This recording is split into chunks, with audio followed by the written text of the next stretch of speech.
Welcome to this Getting Started guide for the macmon NAC application. I'd like to mention right at the beginning that this is not a technical training course. Comprehensive technical training courses are available from Belden and also from our partners. In this series of configuration examples, I'll show you how to set up some standard functions in the macmon application, from installing the virtual machine to configuring the server. The demo does not cover the full range of macmon NAC functionality. I deliberately chose functions that will work well in OT networks, specifically Layer 2 networks, which need network access control and segmentation. macmon NAC is a great way to get started with network access control, and I hope you can apply some of these techniques to your own networks. In this guide, I'm going to demonstrate 3 use cases. The first use case is to install macmon NAC in a learning or test mode. This will allow you to see when new devices are connected to the network, but it won't actually make any changes to the network. The new devices will be able to transmit and receive data normally.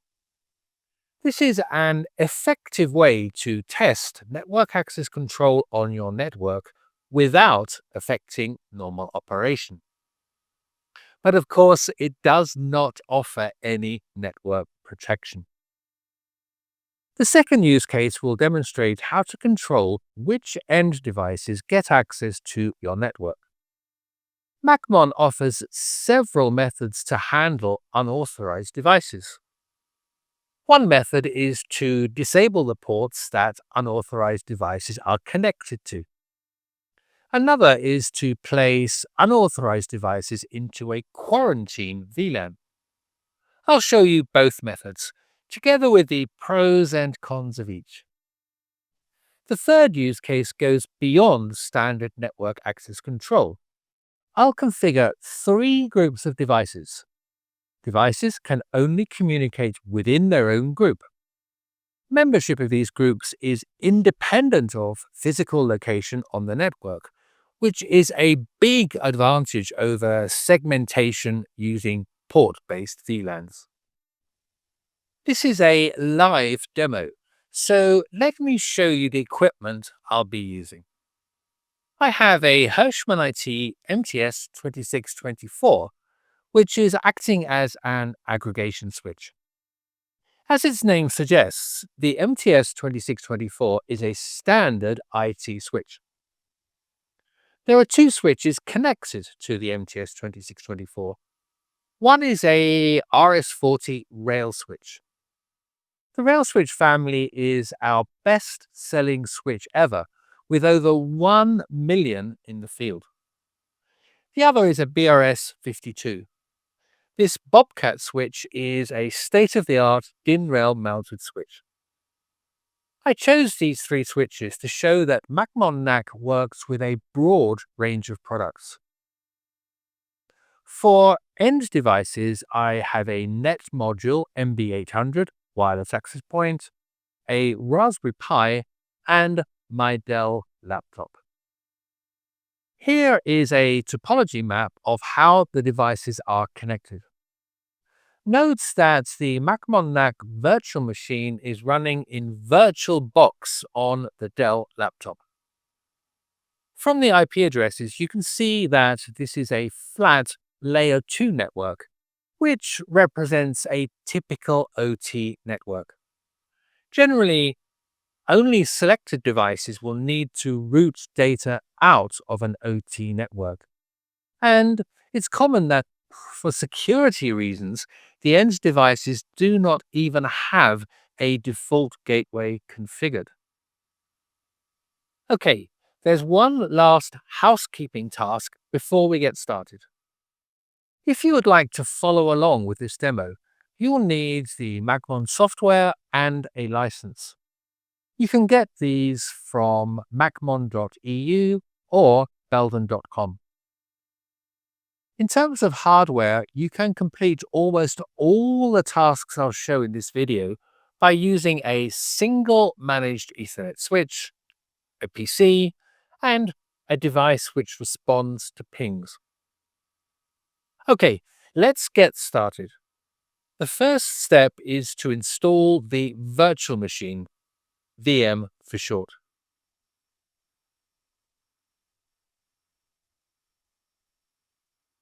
The first step is to import the macmon OVF file into VirtualBox. I'm installing the VM onto the SD card.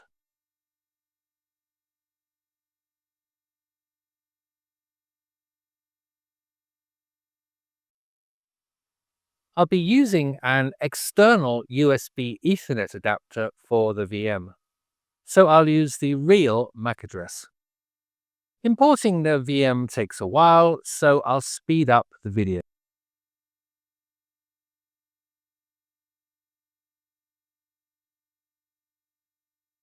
Good. I'll just modify a few more settings in the VM. The macmon server supports 4 Ethernet adapters, which can be used for different IP subnets. For the demo, as I'll be creating a simple OT network, I will only use a single subnet. I don't want any virtual adapters to be attached to the laptop Ethernet adapter, so I'll attach them to the USB Ethernet adapter. I'll use the VMS VGA graphics controller in case the VM was originally set up on VMware.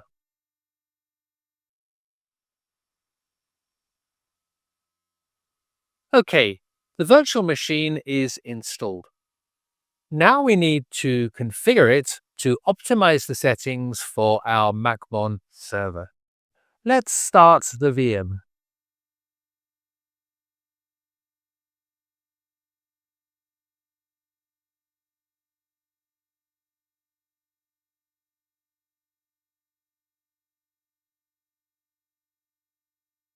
You can press the Enter key to speed up the selection.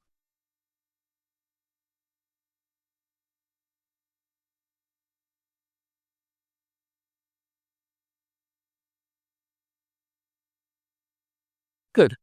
The VM has started. I'll make the window a bit bigger so it's easier to see in the demo.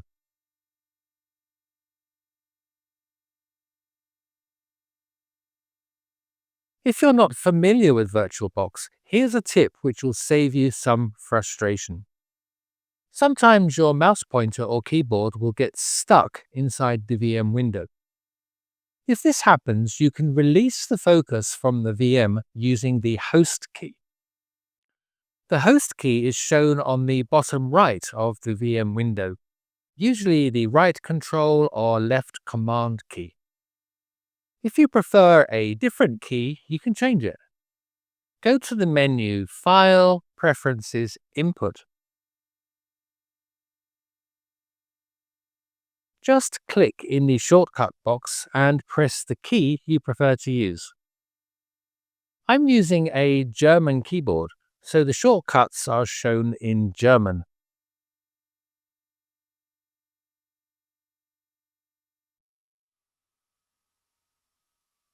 The login name is admin and the initial password is macmon. As this is the first login, I'll need to change the password. Throughout this video, I will use the password private123 for everything. Clearly, this is not a good idea for live operation. As I mentioned, I'm using a German keyboard, so I'll modify the layout.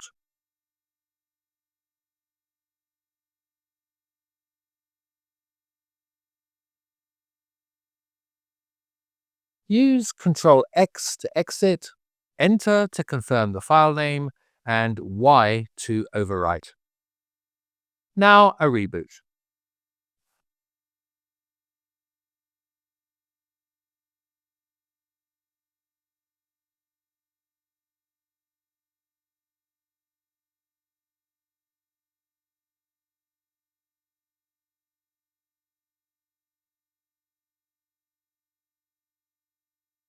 I want to take a look at the network interfaces on the VM. I can do this using the command IP space A. You can see the loopback interface plus the 4 interfaces you saw when we configured the VM. The interface I'm interested in is ENP0S3. This is the first interface used by the macmon server. This is not the IP subnet I want to use for the demo, so I'll need to change it. There are several ways I can do this, but the easiest way is to modify the interfaces file of the VM.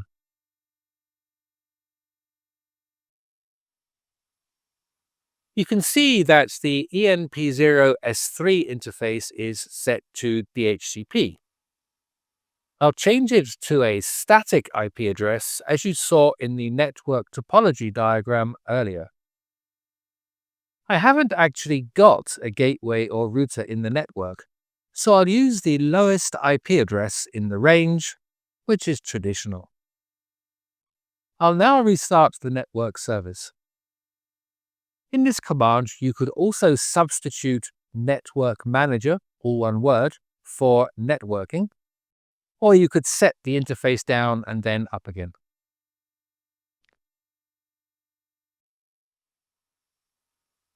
Now let's ping a switch on our network, in this case the BRS52. Success. Use Ctrl+C to stop the ping.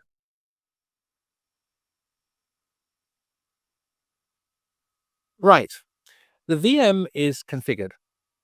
From now on, we will be configuring the macmon server. I've done this many times before, and I often make mistakes. I also like to test ideas with varying degrees of success. So I make a habit of saving snapshots of the virtual machine after I've completed a major step. This takes a few minutes, but it saves me a lot of time in the long run. Now is a good time to take a snapshot of the VM. I'll shut down the VM first because I want a snapshot of the VM before it's booted.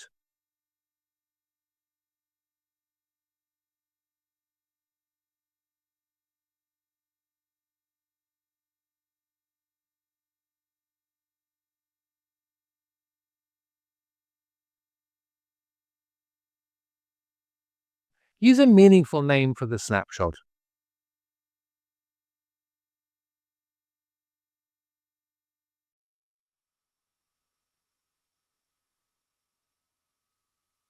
And that brings us to the end of the first stage. Now that we have a backup in case things go wrong, we can start configuring the macmon server. There are some tasks like software update and licensing that we only need to do once. So let's get them done first.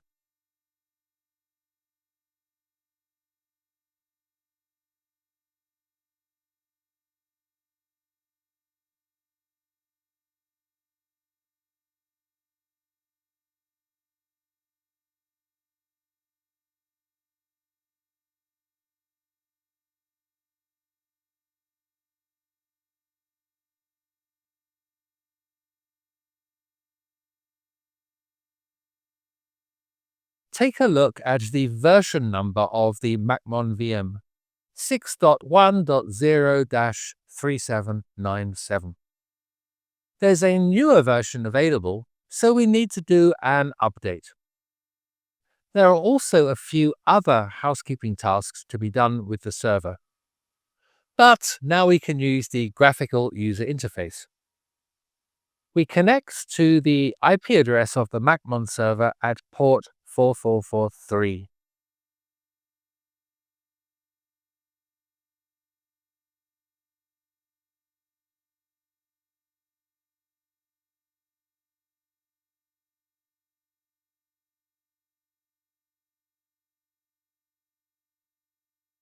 The password is the same as we set before, in this case private 123. So let's start with the software update.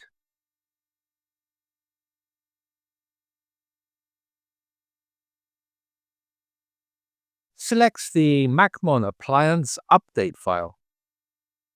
In this case, you can see the version is 6.1.1-65014.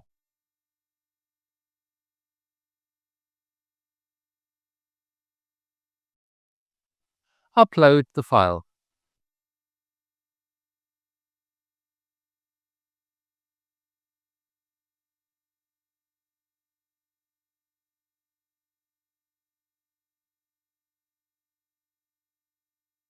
Select the software, accept the license conditions, and start.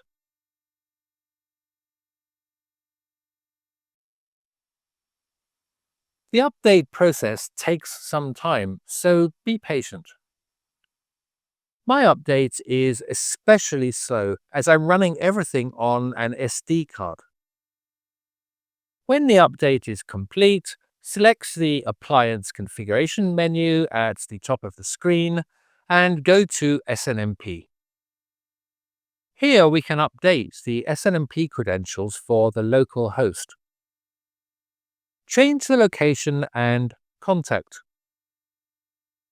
I want to use SNMP v3 with MP5 and DES.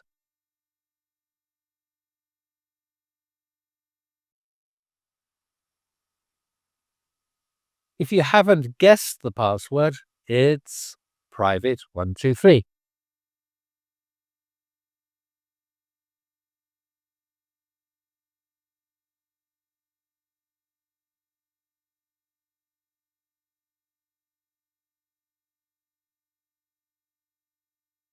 Next, I'll update the time.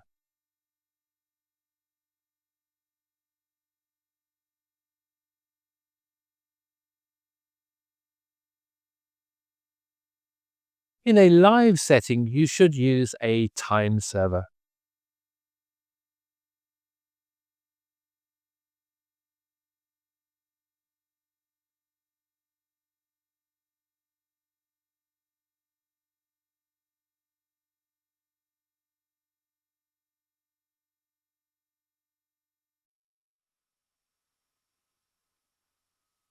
Okay, we're done with the configuration. Now we connect to the user interface of the macmon server. For the URL, enter the IP address without a port number.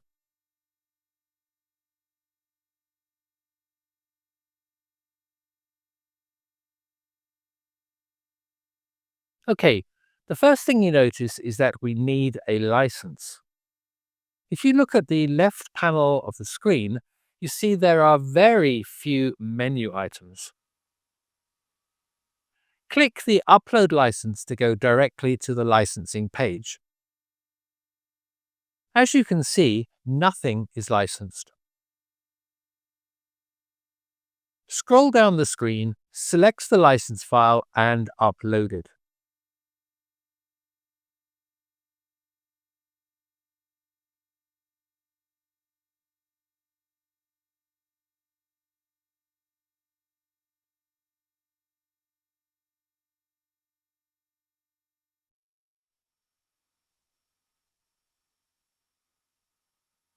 The customer is Belden, and the license has no expiry date.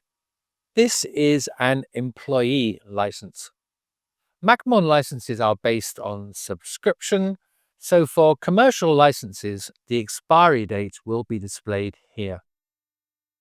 Look at the panel on the left. There are many more menu items now. This is a good time to take another snapshot.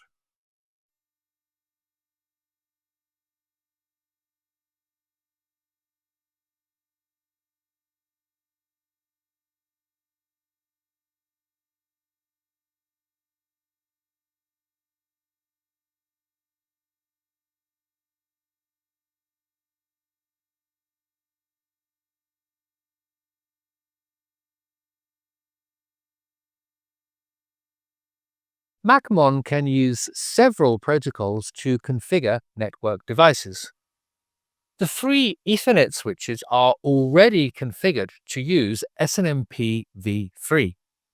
So now I'm going to set up the same SNMP v3 credentials in the macmon server. For convenience, I'm going to expand the left menu so I don't need to remember the meaning of the menu icons. Now I need to provide the macmon server with information about my network so it can discover and configure the network devices. Let's start with the device credentials. My network devices are using SNMP v3. So I'll create a set of credentials which match the credentials already configured on the network devices.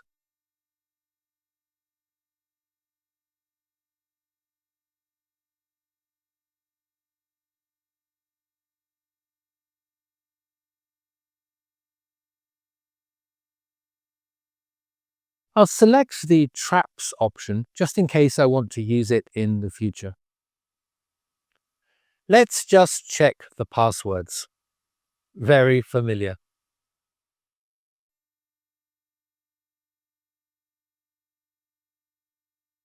For sure, I don't want SNMP v1 or v2 read-write access on my network, so I'll delete the credentials.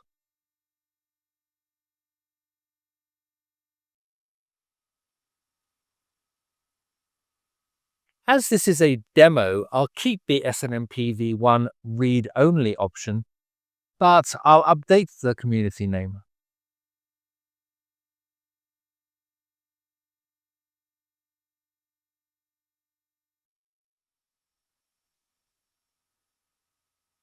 I want to make the SNMP v3 credentials the default option when a network device is discovered. I can do that in the Settings Scan Engine SNMP menu.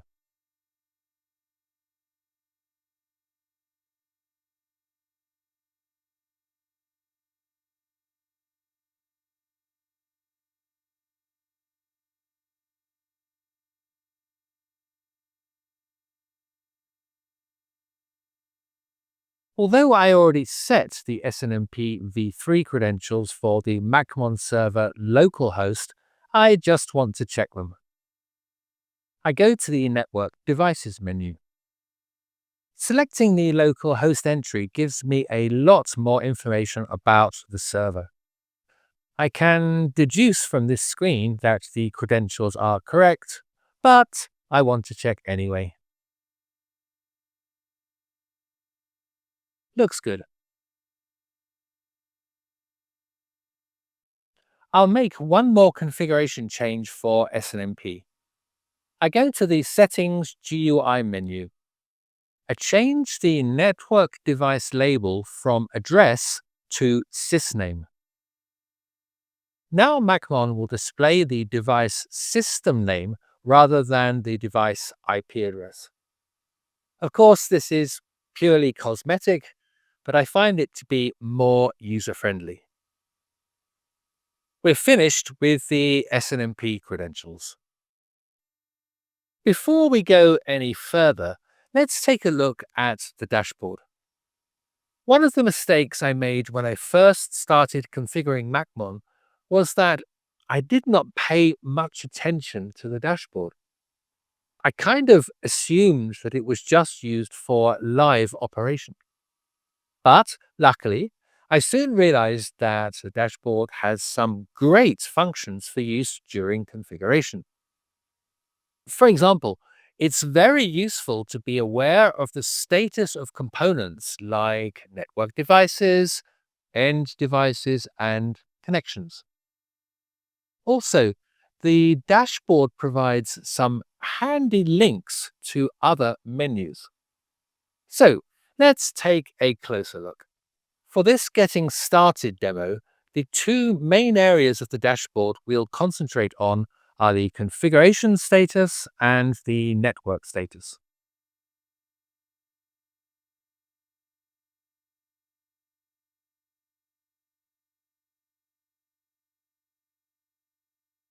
The configuration status provides information about the macmon server, the network infrastructure devices, and the topology. The network status provides information about end devices which are connected to the network, as well as additional information about the network infrastructure devices. Each item has a status, which can be error, warning, or OK. So at the moment, things look good. As you can see, a single network device is being monitored. To get more information about this device, we just need to select it. This is a shortcut to the Network Devices menu. At the moment, the only device the macmon server knows about is itself.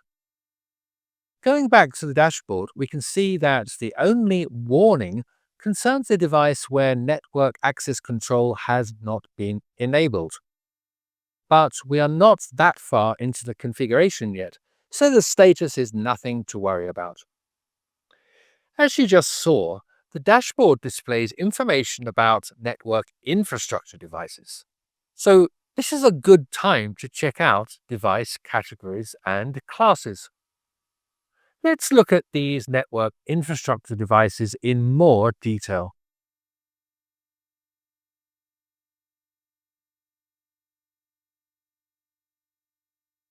The device groups category contains predefined templates for various types of network devices.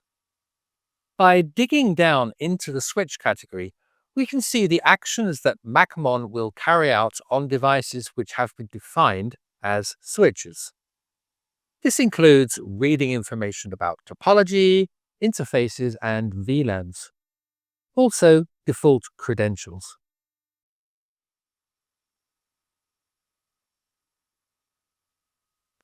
Device classes are also templates, but for specific devices grouped by manufacturer.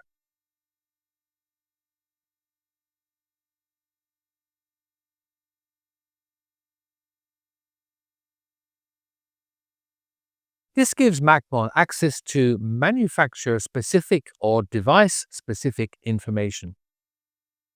It's possible to create new device groups and new device classes. Okay, that's the easy tasks finished. From this point on, we're going to be accessing the network. So the tasks are going to become more complex. Our next task is network device discovery. This means we need to discover what devices make up our network and how they're connected. This is the foundation for the other functionality. So let's discover some network devices. There are several ways to achieve this, including scanning address ranges, configuring a seed device, or importing lists of devices. Scanning network address ranges is a technique typically used in IPv4 networks. You enter an IP address range and macmon will scan all addresses in the range. The network address scan rate is deliberately slow, which makes sense because it avoids disruption in live networks. But for this demo, I prefer to use something quicker, so we'll go for the seed option. The seed option is typically used in IPv6 networks, where scanning address ranges is impractical. You start by adding a single seed device, which supports a discovery protocol like link layer discovery protocol. This seed device discovers its neighbors, which then discover their neighbors, and so on in a cascade. So I'm going to add the BRS52 as the seed device.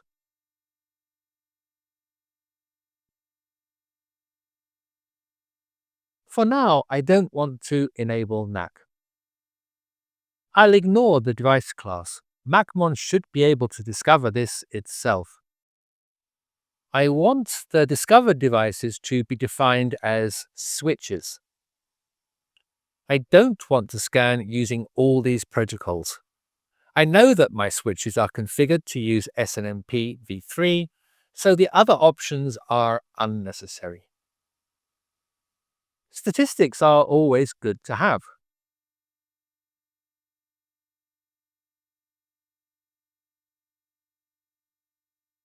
The web interface option is great. It enables you to open the switch's web interface directly from the macmon interface. There's a wildcard for the IP address. I'll add the credentials and create the device.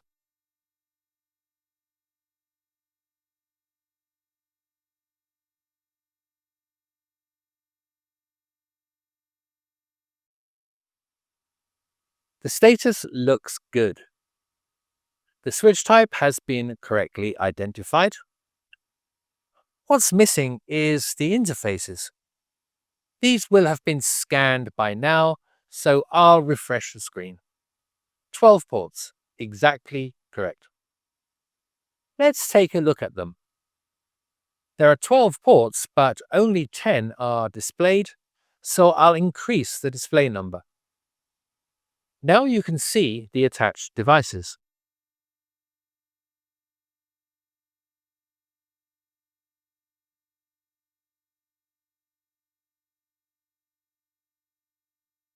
Back to the main network devices screen.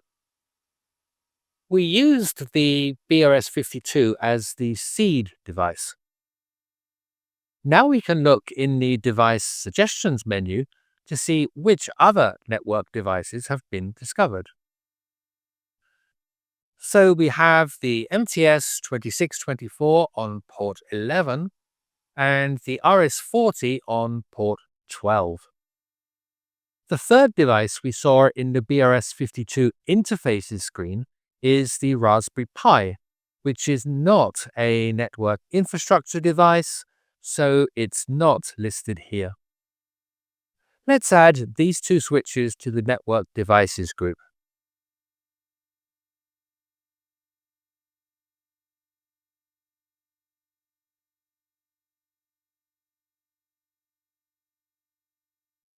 I need to fill out the relevant information, but this time for both devices simultaneously.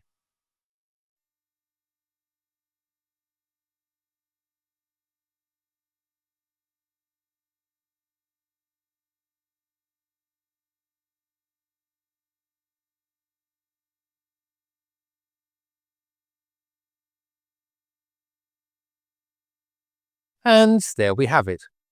All three switches in my small demo network have been discovered and identified.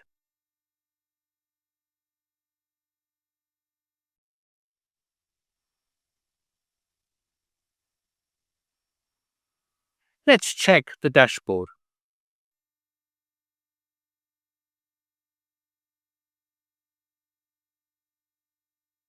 4 network devices.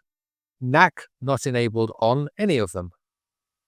macmon is now suggesting that there are connections between the switches, which of course there are. The links between the switches are interesting. The link to the macmon server, less so. I'll show the links so they are added to the topology.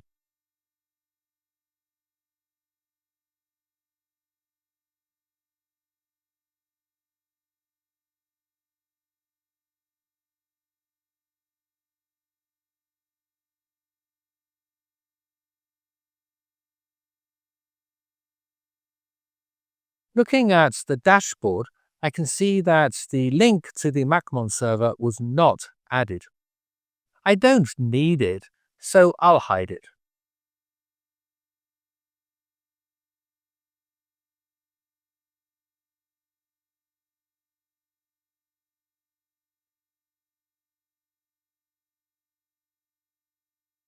Now the status in the dashboard is looking good.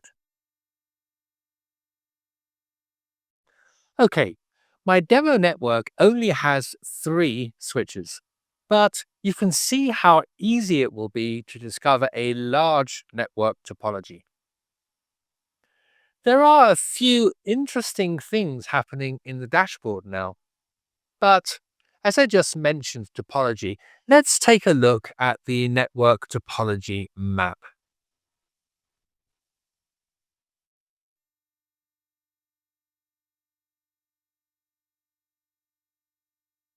You can see the macmon server and the three switches. The links between the switches are also visible. The network layout can be arranged at will. I'll make an accurate representation of the actual topology. A device name will be shown in red if the device stops responding to polls.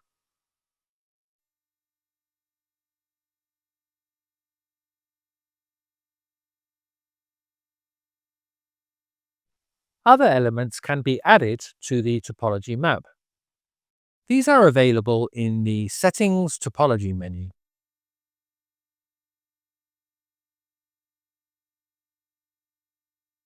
There's an option to display a grid on the screen. The devices will then snap to the grid. It's also possible to display a background image. There's an image included with the server. It's not sophisticated, but it shows the possibilities.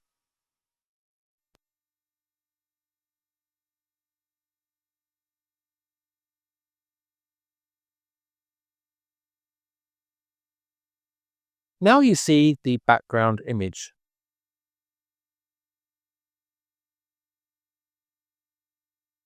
The snap to grid is also working.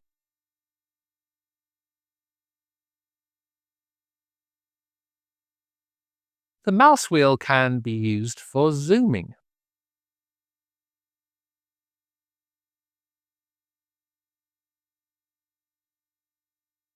There are options to save the map as well as to download it in various formats.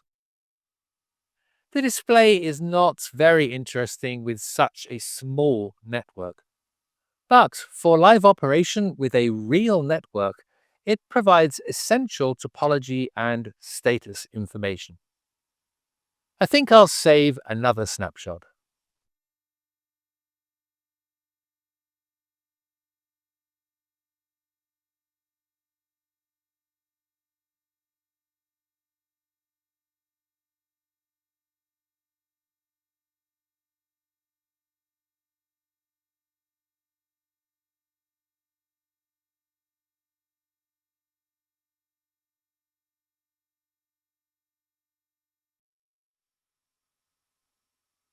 We now have a pretty good idea about the network infrastructure.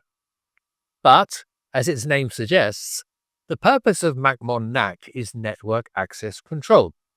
In other words, which devices get access to the network. So let's take a look at the endpoints on the network. As a reminder, here is the first use case. This is what we're aiming for. Okay, let's take a look at the network status section of the dashboard. We'll start with some definitions. Corporate devices are company-owned devices which have been authorized to access the network. Unauthorized endpoints are end devices which have not been given access to the network. Guest devices are devices which have been given guest access to the network. This seldom happens with OT networks. BYOD stands for Bring Your Own Device. I cannot imagine this ever happens in an OT network. Like network devices, endpoints have predefined groups. Groups have defined characteristics which apply to all end devices in the group. These characteristics include NAC information like VLANs, advanced security such as device identification, and statistics. Groups can be created and deleted as required. We'll be doing this later in the video. Let's go back to the dashboard and take a closer look at the endpoints. Of course, there are no corporate devices in the network yet. Currently, there are 3 unauthorized end devices attached to the network out of 3 discovered. Click on the text to go to the Reports menu. Here you can see information about the 3 endpoints. They are the Net Module Wireless Access Point, the Raspberry Pi, and my Dell laptop, which is running the VirtualBox VM. I can click on a device to get more information. I see when it was first discovered, when it was last seen, and where it is now. In this case, it's connected to port 2 of the MTS 2624. I can verify the location by checking the interfaces of the MTS 2624.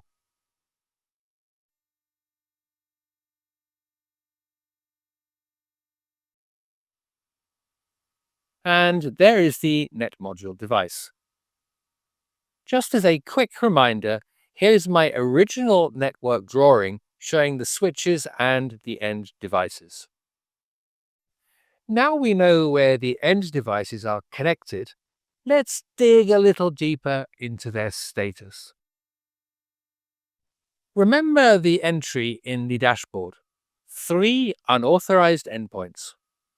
Now I'll check the endpoints report.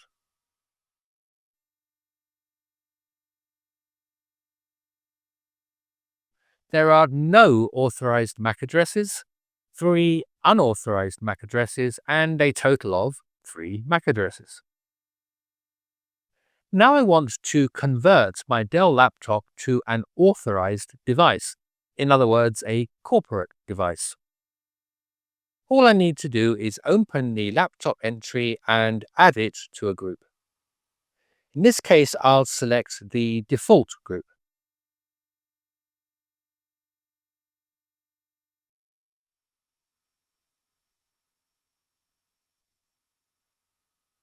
Now let's check the endpoint report. 1 authorized MAC and 2 unauthorized MACs. Let's check the dashboard. As expected, 1 corporate device and 2 unauthorized endpoints. Okay, now I'm going to authorize the net module access point using the same process.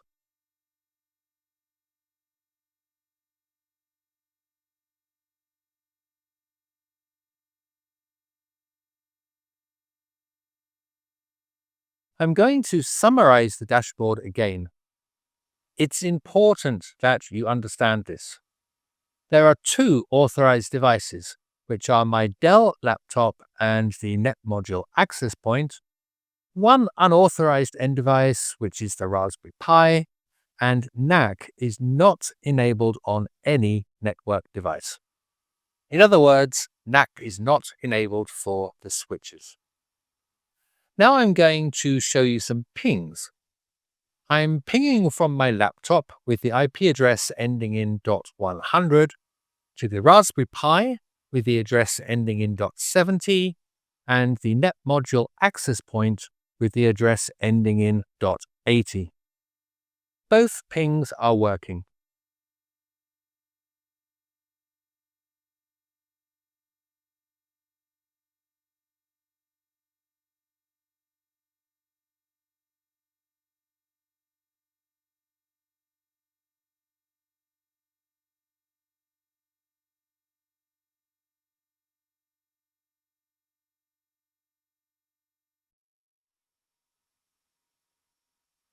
To prove I'm not cheating and just displaying a couple of pictures, I'll stop and restart the pings.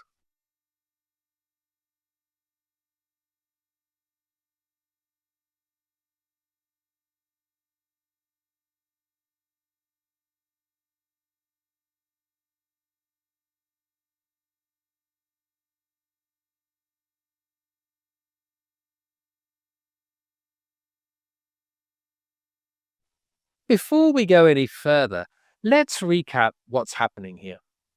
Of course the pings are working because I've not enabled network access control. But macmon is distinguishing between authorized and unauthorized end devices.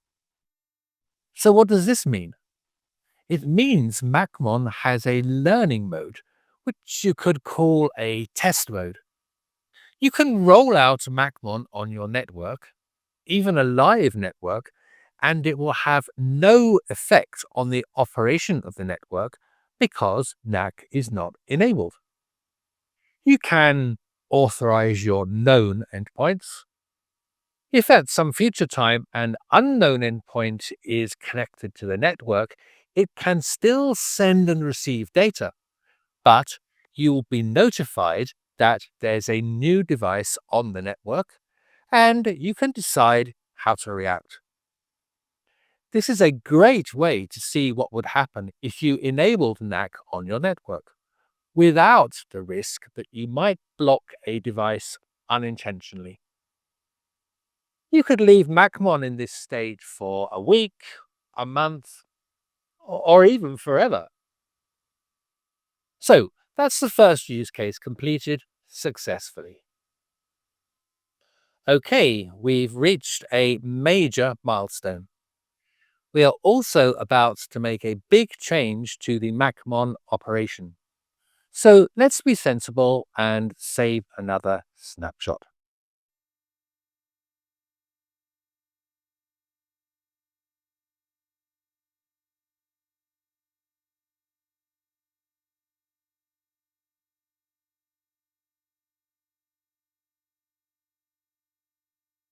Okay, now what you've been waiting for.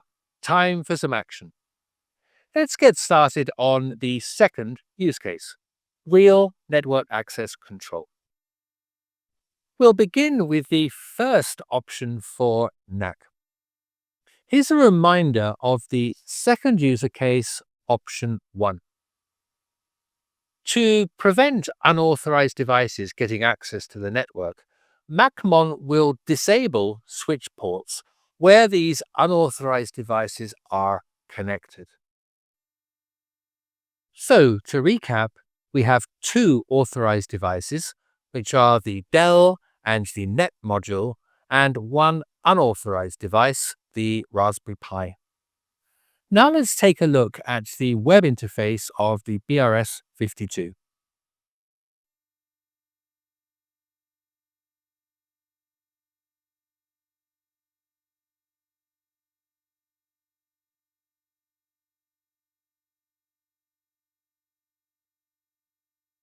Yes, the same password.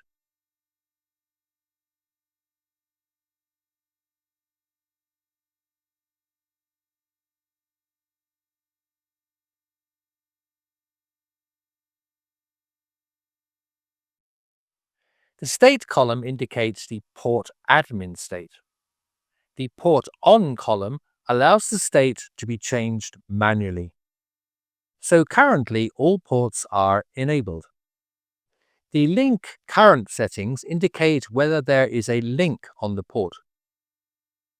The dashboard indicates that network access control is not enabled on the infrastructure devices, hence the warning status. If we take a closer look at the devices, we see the NAC status in the NAC SNMP column.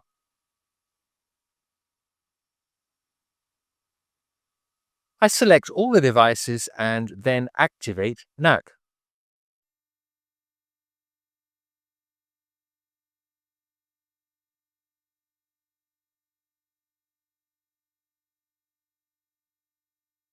The NAC SNMP column displays the new status.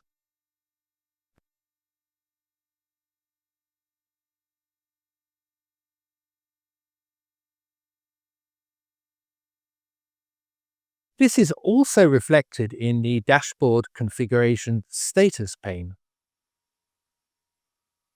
The NAC warning status is gone. First, let's check the pings.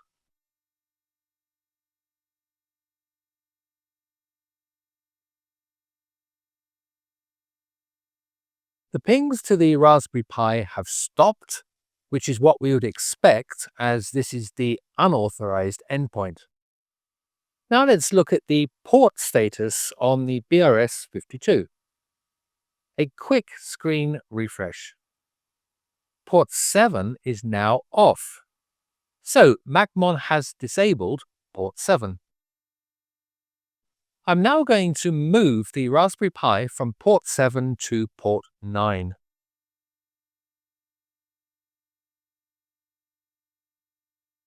Ping responses are received from the Raspberry because port 9 is currently open.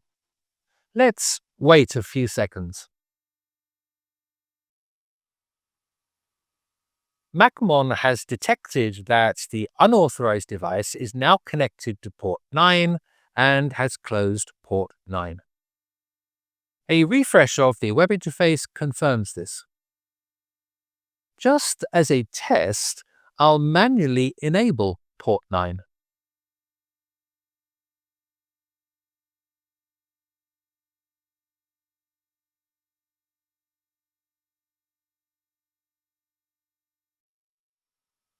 Ping responses are back.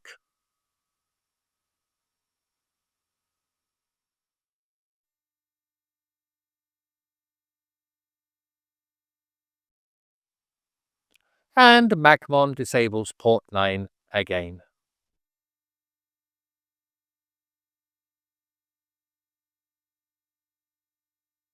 To recap, if an unauthorized device is connected to a port, macmon disables the port, which is great, but it's not perfect. Let's go back and take another look at the switch ports. You can see the problem. Port 7 is still disabled, even though there is no device now connected to it. So a malicious person could keep trying the available ports and even disconnect devices and try those ports. macmon would close all of these ports, meaning that the ports are not available for authorized devices. This is a kind of denial of service attack, but there is a solution. In the settings menu, there's an option to set a port enable delay. By default, it's set to 30 minutes. For demonstration purposes, I'll set it to 60 seconds.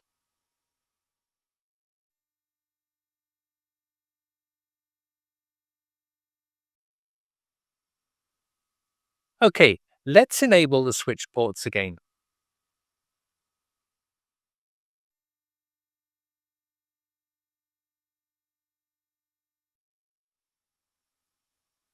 The unauthorized Raspberry Pi is connected to port 9. There are the ping responses.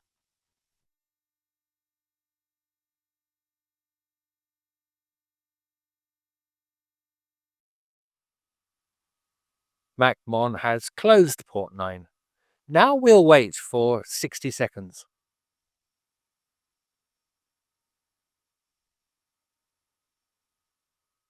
And macmon opens the port again. This is important. The enable delay timer starts from when the port is disabled, regardless of whether a device is connected or not. These disable and enable actions will keep cycling. So, to determine the length of the enable timer, you need to balance the patience of an attacker against the inconvenience of closed ports. macmon is now autonomously disabling ports to deny network access to unauthorized devices. This is what we want. But the network administrator needs to know what's happening, and there must be a record of these events. In the reports menu, macmon has an event log where you can see the history of the interfaces. In the dashboard, there is also a warning that an interface has been disabled automatically. Also notice that there are no unauthorized endpoints online because the port is closed. This information is useful, but maybe it's not enough. In both IT and OT networks, it's normal that events from all devices are stored centrally, typically in a syslog server. This allows events to be correlated and gives the administrator a comprehensive view of network activity. Of course, macmon is also able to send events to a syslog server. So let's configure it. You'll find the syslog configuration options under the Settings Event Processing menu. I'm going to send the syslog messages to a syslog server which is running on my Dell laptop, not the macmon server, as this separation is more realistic. Now I need to decide what messages should be sent to the syslog server, and this is done in the Policies Events menu.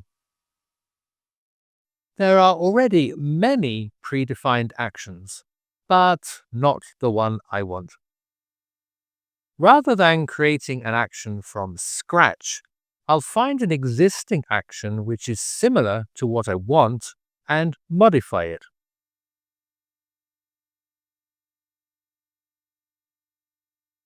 This one looks good. Email on unknown endpoint.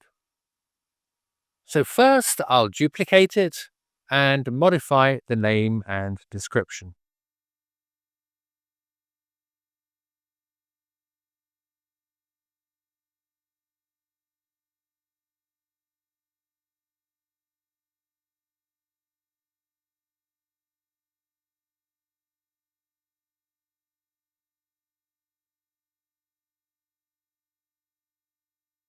Now I'll change the action from email to syslog. And just to make the message completely clear, I'll add the word unauthorized.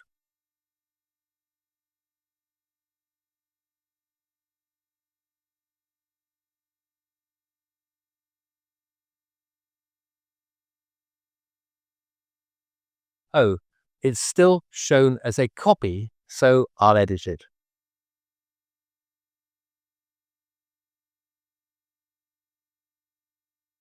Finished.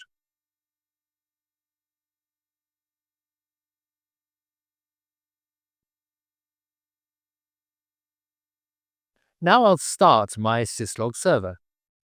This is a free of charge version of the Kiwi syslog server from SolarWinds. Now I'll plug the Raspberry Pi into port 5 on the BRS-52. And there is the syslog message. I'll move the Raspberry Pi to port 1 on the RS-40. And here is the next syslog message.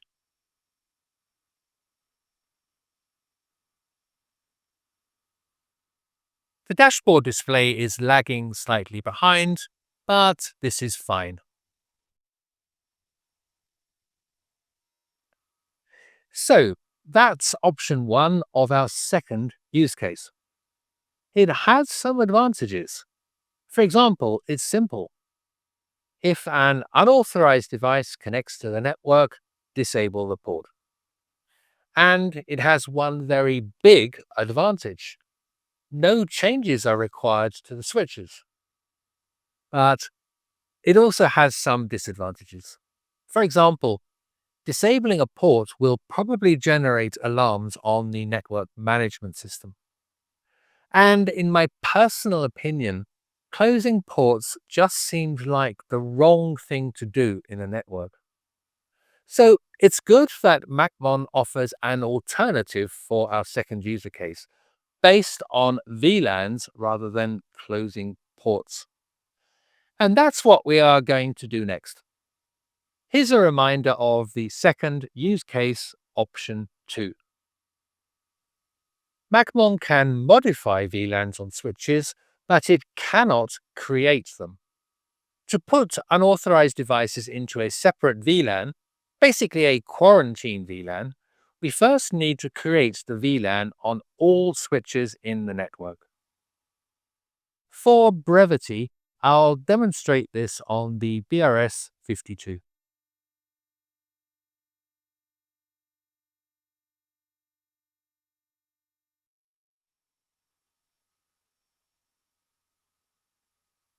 By default, all ports on the switch are in VLAN 1 for both ingress and egress.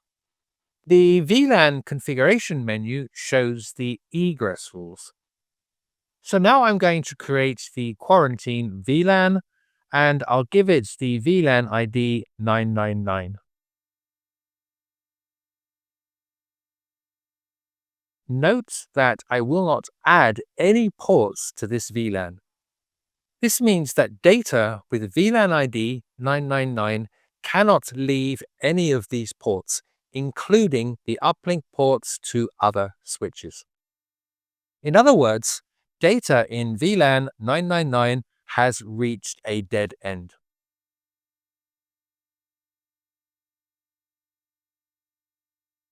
In the macmon server settings VLAN management menu, I'll configure VLAN ID 999 as the unauthorized VLAN.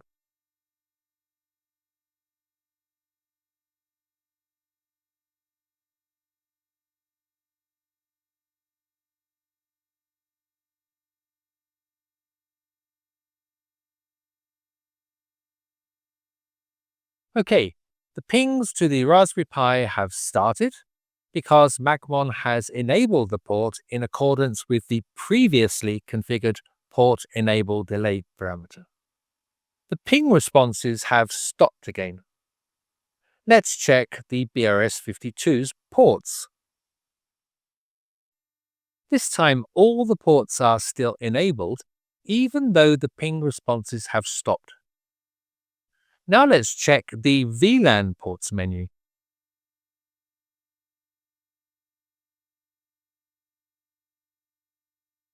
And there's the answer. Port 7 is now in VLAN 999. So it's in a different VLAN to my Dell PC, which I'm pinging from. And in any case, VLAN ID 999 has no egress ports. Now I'll move the Raspberry Pi to port 5. Of course, the ping responses start again because port 5 is in VLAN 1. Now we wait for macmon to detect the move and change the VLAN of port 5. The ping responses have stopped. Let's check the VLAN ID of port 5. Yes, 999. Port 7 is also still in VLAN 999. If a port is no longer being used for quarantine, I want it back in VLAN 1. There is a setting to do this.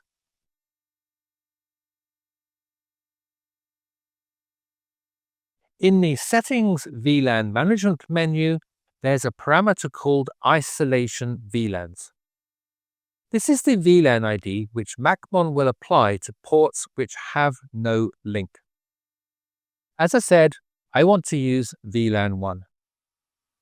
When I save the setting, a warning appears.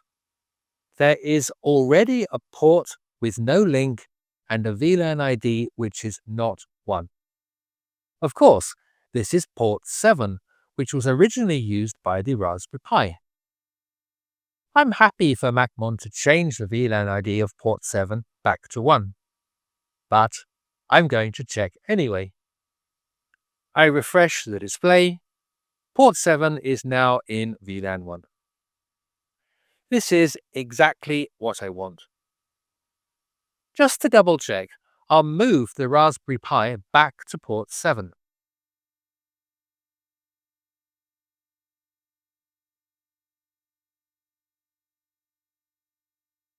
The ping responses start.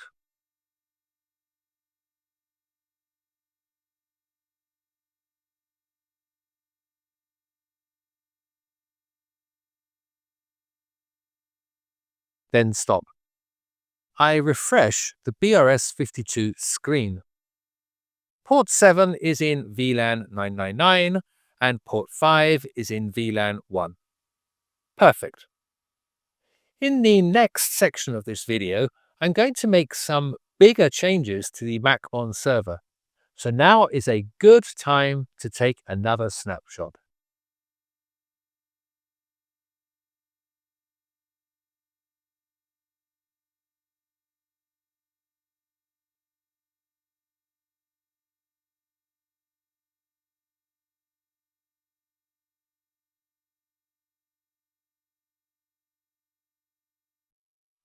The second user case has been completed successfully.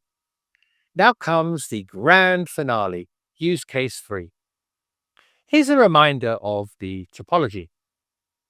I'm going to create 3 groups, namely default, industrial control system, and quality control. From a networking perspective, each group is actually a VLAN, as shown. I'm then going to assign the end devices to groups and demonstrate the effect on the communication. This is the most complex part of the demo. To simplify it a little, I'm going to move all 3 end devices onto the BRS-52. Then I'll only need to show 1 switch screen. But of course, this technique works across all switches in the network. Okay, let's do it. Just to recap, we currently have 2 authorized devices and 1 unauthorized device. This is confirmed by the pings.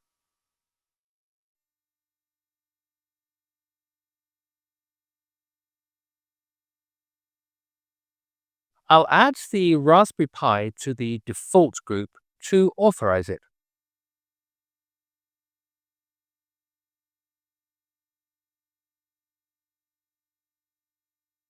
Now all 3 end devices are in the default group. This is also shown in the dashboard.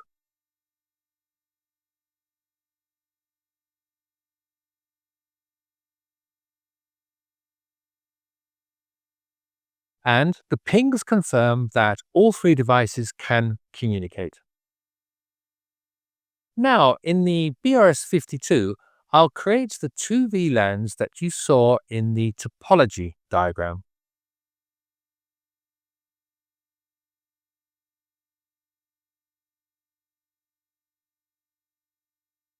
First, VLAN 100. This will be the Industrial Control System VLAN. The VLAN must have a name, and the same name will be used by the macmon server. There cannot be any spaces in the VLAN name. Ports 11 and 12 are the backbone links to the other switches, so these ports must be tagged to keep the VLAN ID. Now I'll configure VLAN 200 for the quality control system.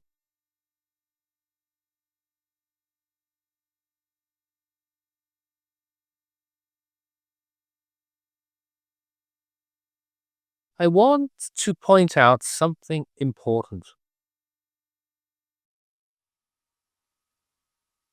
The management interface of the BRS-52 switch is in VLAN 1. This means that if I move my Dell laptop into a VLAN other than VLAN 1, I'll no longer be able to see the switch. Okay, now back to the macmon server.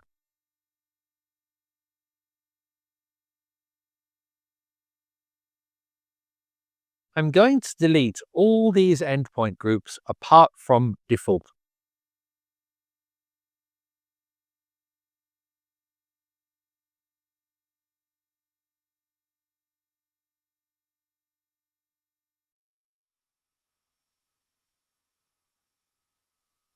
As you can see, the 3 endpoints are currently in the default group. Now I'll assign VLAN ID 1 to the default group. This means that any device in the default group will be in VLAN 1. Before we go any further, I just want to emphasize something that I said earlier. It's really important that you understand this concept of VLAN ID propagation. First, end devices, or more specifically, MAC addresses, are given the VLAN ID of the group they belong to.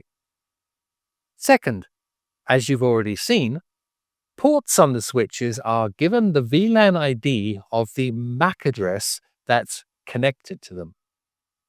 Keep that in mind and I'll show it to you for real now. Now I'll add the other two groups. The group name must be the same as the VLAN name, which is configured on the switches. I'll add a description of the group just for clarity. Finally, I'll add the VLAN ID, which for this group is 100. Now I'll do the same thing for the quality control group.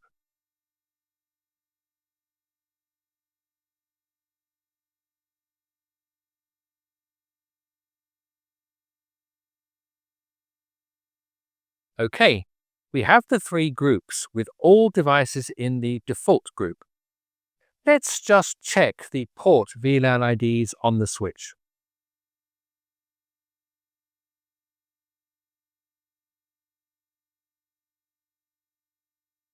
All ports are in VLAN 1. Now I'm going to move the net module access point from the default group to the industrial control system group.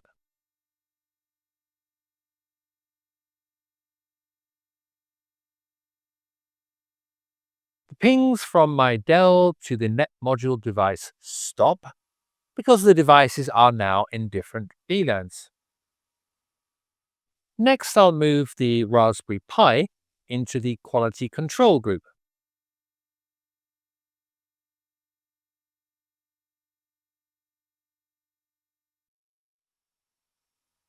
As expected, the pings between my Dell and the Raspberry Pi also stop. So now all three devices are in different VLANs. Let's take a look at the switch ports. My Dell is in VLAN 1, the net module access point is in VLAN 100, and the Raspberry Pi is in VLAN 200. Although I'm doing this demo on a single switch for clarity, the results will be the same no matter which switches in the network the devices are connected to. Now I'm going to move my Dell laptop into the quality control group.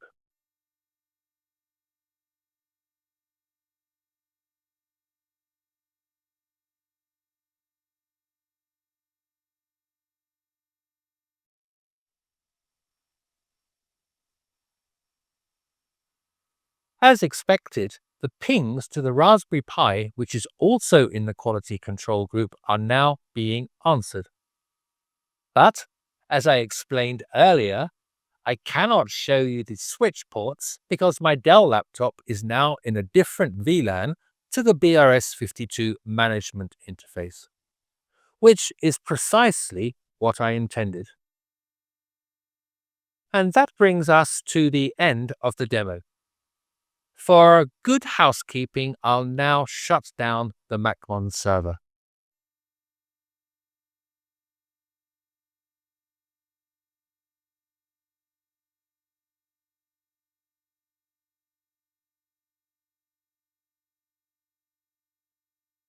Use case 3 is successfully configured and tested.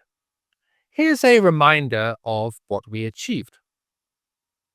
The first time you configure the macmon server, it can feel a bit daunting, but it becomes familiar very quickly.